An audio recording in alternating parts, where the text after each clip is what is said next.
Hey everyone, you're watching The Esperanza 243. This is Long Live Menavia Part 17. And from here on out, the description box will have links to other stuff that I have. As I mentioned in my previous video, there is Twitter, Tumblr,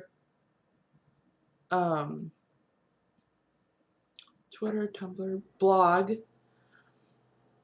and also my own website, Storyworld. And as I have mentioned before, Storyworld is password protected, so please do not hack it. Also, since it's password protected, you will need to get the password from me. You can either message me on YouTube, you can either or you could tweet me, or even comment on one of my blogs, or you could just or if you go to the actual Storyworld website, there's a link on the left side somewhere at the end of one of the paragraphs where I think it will send me an email to send you an email of the password, which shouldn't be too hard.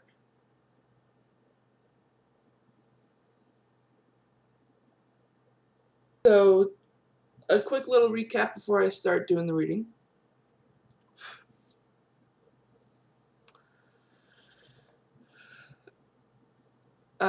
Caprice has finally learned that that she is related to Princess Mediona, and then she faints. And then Senor Baldwin worries over her after she faints, as if she is a daughter to him, which is really sweet, by the way. And then after she wakes up, they don't talk for a couple of days, and that's where we are.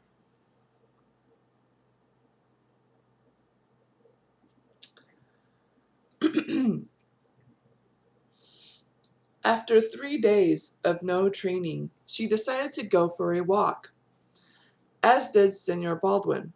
They took an absent-minded walk, neither of them realizing where they were going.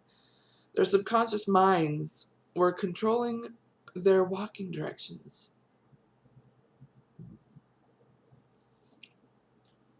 Caprice walked past an empty building, not the exact one that man pulled her into, but one quite similar.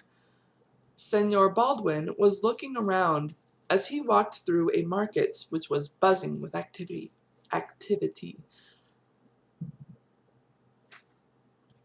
She looked around and sighed. She stopped walking. Several people looked at her. At first, it was about her dress. She had made it to look like the dress Princess Mediona wore in her portrait, in the portrait. They thought she looked beautiful. Then it was about her looks. People were realizing she looked a lot like the princess. Caprice looked at those staring at her. They stopped staring and looked elsewhere. Why did she wear that dress outside of the hotel?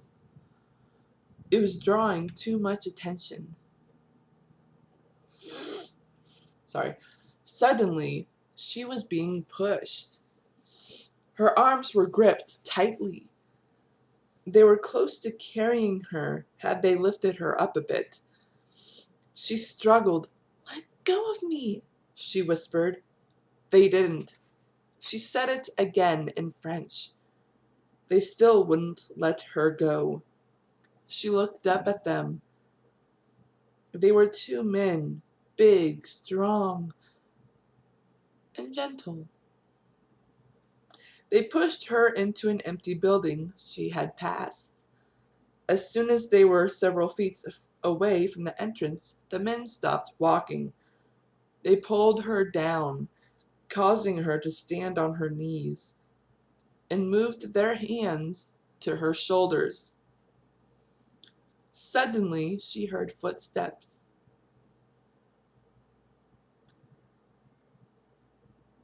It was coming from the back of the building. The person came in view, stepping through an entrance of the room. Well, if it isn't Princess Mariona's daughter, he said in French. She became confused. You look familiar, she whispered. The man in charge didn't understand her. He didn't know any English. He gave her a cold look. She gasped. It was the same man she saw a split second before she got caught the first time. Bonjour.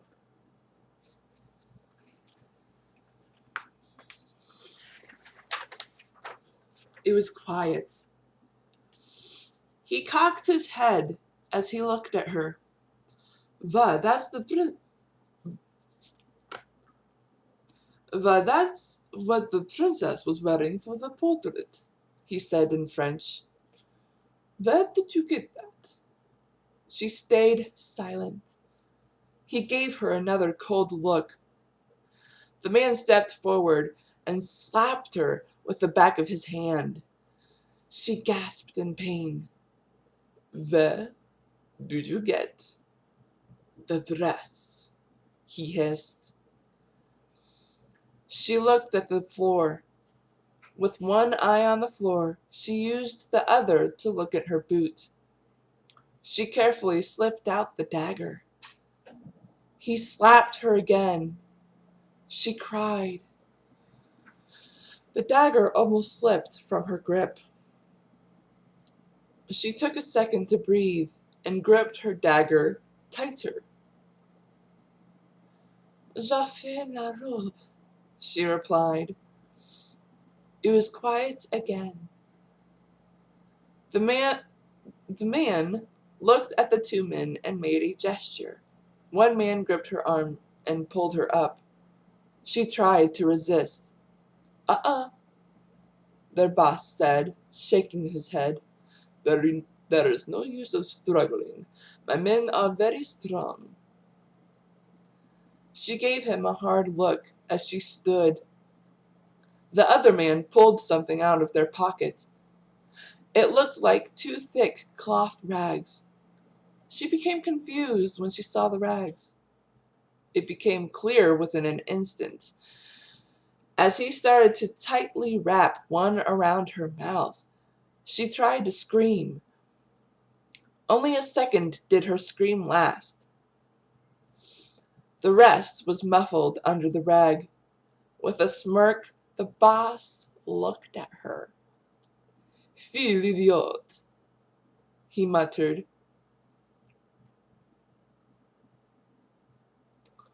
He glared at her. No one will help you. No one here knows you. She gave him a hard look before the other rag was wrapped around her eyes.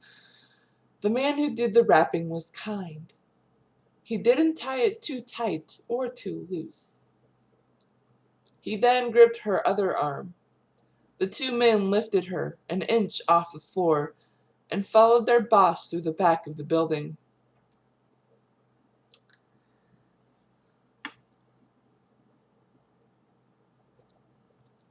Suddenly, Senor Baldwin heard someone scream. He looked in the direction it came from. Half the crowd of the market looked in the same direction as well. It happened so quickly and so short. He became scared. Everyone but he continued their business. People assumed it was a woman, that she was having fun with a male companion. Well, they were half right. It was a woman. The Senor looked at everyone in disgust. He knew the scream was filled with fear. How could they think a woman could scream like that for pleasure? He ran in the direction of the scream. He accidentally bumped into someone. Senor Baldwin looked at the direction of the person for a split second and apologized to them in Catalan. For some reason, he could hear his name being called out in the crowd. "Cassius!" someone yelled. "Cassius, wait!" The person reached him and touched his shoulder. He jumped and looked at her. His eyes widened. "Narcissa, I'm glad you're here." He sighed of relief. She gave him a look. "What is wrong?" He looked around in frustration. These people, these people, they are thinking the wrong thing of this scream. They think it was for pleasure." Her eyes widened. "It couldn't have been. It was too short." I know that type of scream. It was of fear." "How do you—" She cut herself short as he gave her a look. She already knew before he gave her that look. He used to live in the royal family's chateau in the mountains.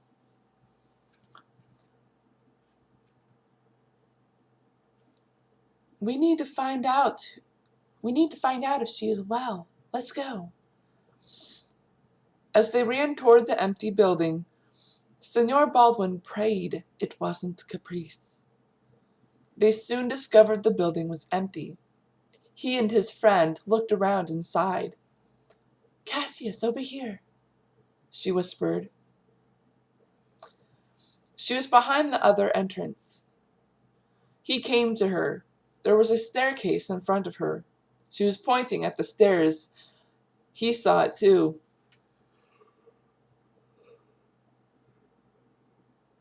There was a track of footprints in the dust leading to the big room.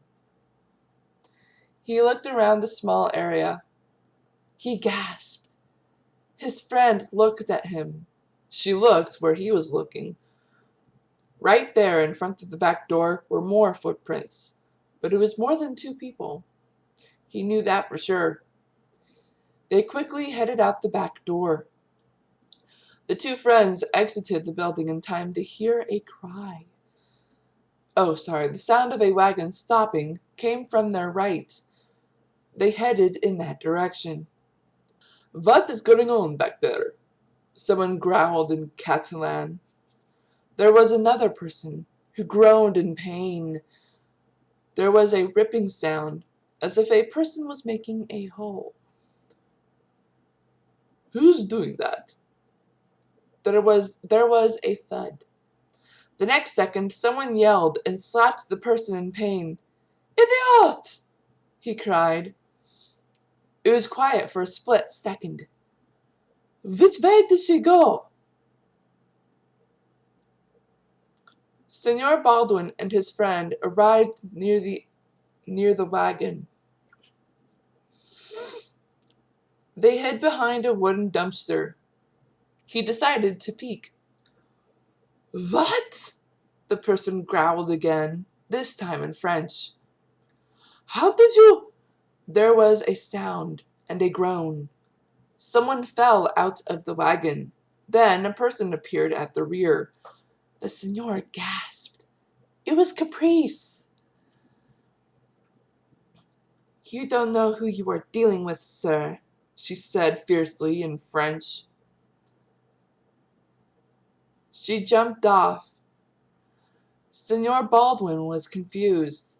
He saw her holding something. It was reflecting the sun. It took him a few seconds to realize it was a sword. She doesn't know how to fight," he thought to himself with surprise. She was raised properly. Her adopted parents would not have allowed it. The boss stood up.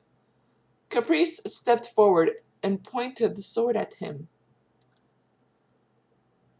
Voulez-vous partir? Vous devrez avoir affaire avec moi avant de partir. And now I'm suddenly thinking of my song.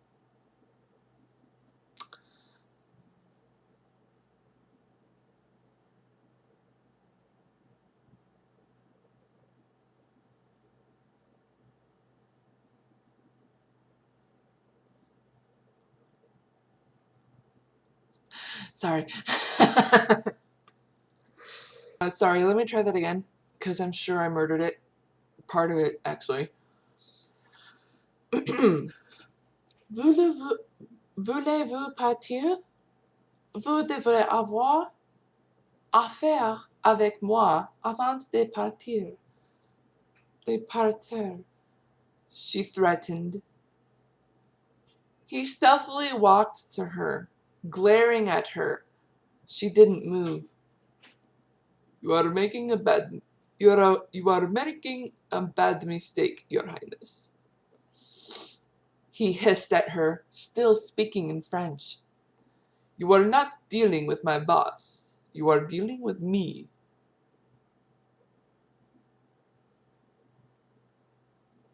He ran towards the horse's part of the wagon. Was he running away? She gasped as she rushed after him. She grabbed her dagger from her boots and threw it at him.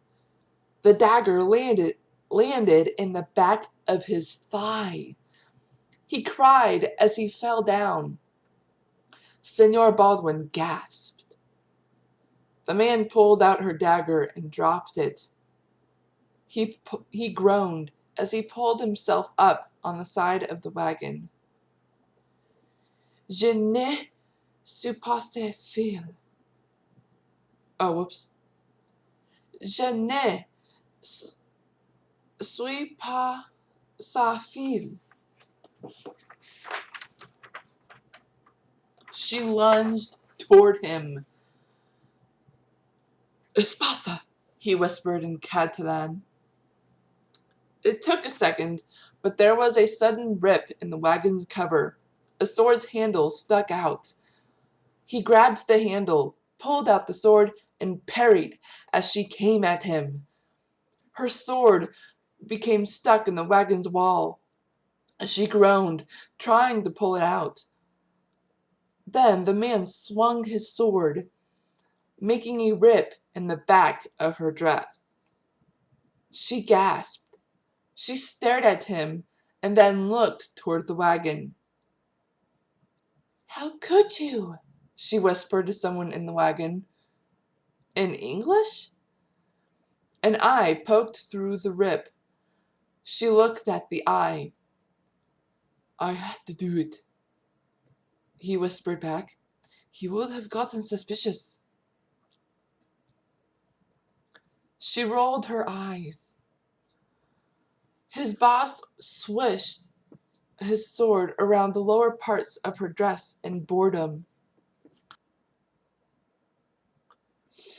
Suddenly, she felt air blowing against the lower part of her legs. She looked down and saw that he had cut her dress short. She glowered at him. She took out the stuck sword with one hard tug. She walked toward him and got into a balanced position. Her feet shoulder-width apart, but she held her sword awkwardly in one hand.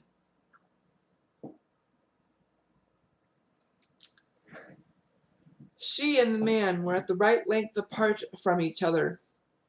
He smirked. I'm God! Sorry, that's not what he said.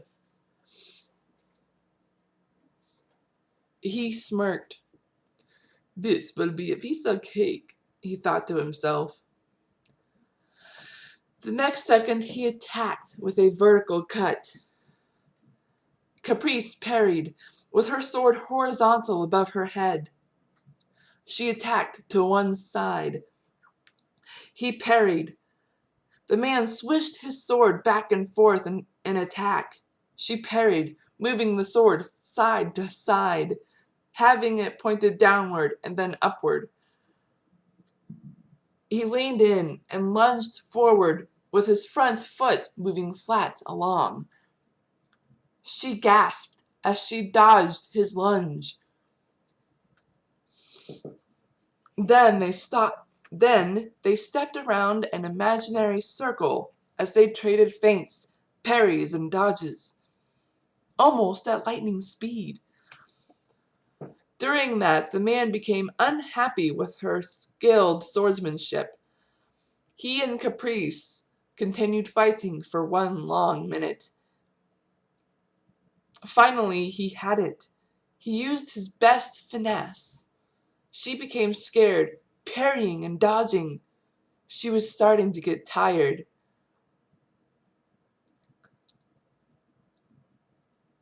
Sorry, I just lost my place. She sighed heavily. He smiled wryly. "Have you had enough?" he asked with his French. Her eyes became wide as he feinted something she was unaware of. She pulled herself and her sword away. She gasped and looked at her left arm. He had made a wound. He had made a wound. "Careful, Caprice." "Oh."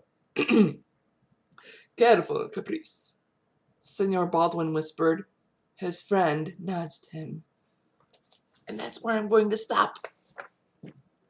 Alright, everyone. I promise to upload these videos tonight on Friday. If not, Saturday. Definitely. Because I seriously want to get this done before Sunday.